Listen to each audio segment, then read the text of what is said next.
All right, here we are in front of the Capitol for Democracy Spring. As you guys have seen in all of the mainstream media coverage of protests over the years, these are low information voters. These are disaffected people. These are alienated folks. They're railing against the establishment because they can't achieve on their own in this land of opportunity. So I'm going to ask them about Citizens United, about money in politics, but I don't really anticipate anybody having anything of note to say.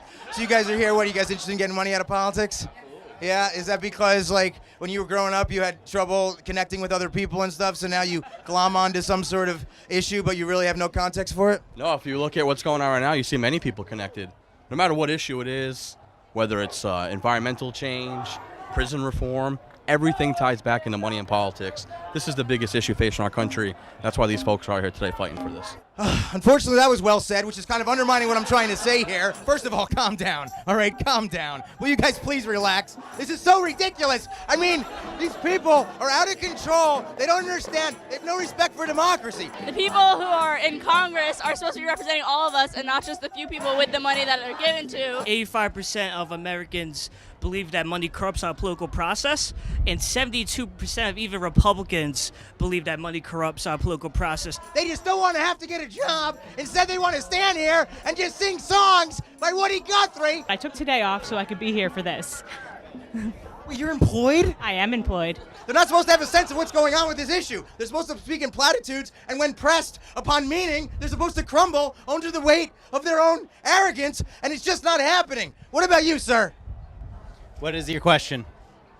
Oh, fair enough. They probably can't even spell Citizens United. There's very little organization here. Everybody I talk to just seems to have come out of nowhere and things like that. For example, what's your name? Elise Whitaker. All right, Elise Whitaker. How are you connected with this in any sort of sense? I'm one of the organizers. Oh, well, that's bad timing there. Clean big money out of politics. Code pink. Okay. So, what, are you guys a bunch of teenage runaways or something? So what do you guys think's going to happen if all of this money stays in politics? Oh, come on! I'm here with one of the people that actually did the entire march from Philadelphia to D.C. What's your name? My name is Richard Saffel. So, what would you have to say, Richard? How has this experience been like for you? The biggest thing I have to share from this is that democracy is not something that you have. Democracy is something that you do. And that's what we're doing right here. We're showing the rest of the country what democracy looks like. Okay, that was eloquent and that was from your heart, but your hair is very long. That it is, sir. As a peace activist, I want to get money out of politics, so weapons manufacturers, who are some of the top campaign contributors to our politicians, pull us out of endless wars. Okay, so you see it as like a systemic issue that's undermining a bunch of other issues? Yeah, I guess so. Okay, so what do you know about Citizens United, about money in politics? Nothing, right? No. Actually, I know a good amount about it. What do you know?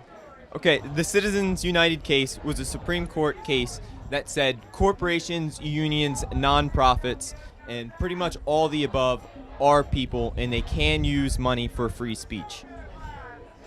Okay, that was a succinct explanation of a potentially complicated issue, which shows you much have a grasp of it, which I find kind of annoying, but you're only here because you want to party, right? No, not at all. Why are you here? I'm here to voice my opinion. I'm trying to make a difference. I've been working in the Maryland General Assembly, lobbying I'm just trying to hit all fronts possible. So you're politically active? Yeah, actually I am. But you're an activist protester. You're just supposed to be where the party's at. You're low information. And also, you smell delightful. This is bullshit. Thank you. How old are you? 16. Okay, you're 16, all right? You are supposed to be in the most selfish aspect of your life right now. You're supposed to be focusing on you. What are you doing here trying to fight for democracy? Trying to make the world a better place for everyone else. Okay. That was almost a little bit much. My heart almost just burst out of my chest. Whether it's racial justice, migrant justice, the environment, whether it's corporate welfare, there's nothing that we can really make meaningful progress on while we don't have a democracy where every voice is heard. Okay, I know that I don't have the tools to argue with that on that, but I know that there's other people that do, and how does that make you feel? I would like to speak with them, I guess. Oh, man. After talking to all of these folks, it's really making me start to see things kind of different. Maybe activists, maybe protesters really do know what's going on, and maybe the Citizens United thing is important. Maybe we do have to get money out of politics. Maybe I got to change this whole thing up. Whose house? Our house. Whose house? Our house. Whose house? Our house. Reporting from Washington, John F. O'Donnell, Redacted Tonight.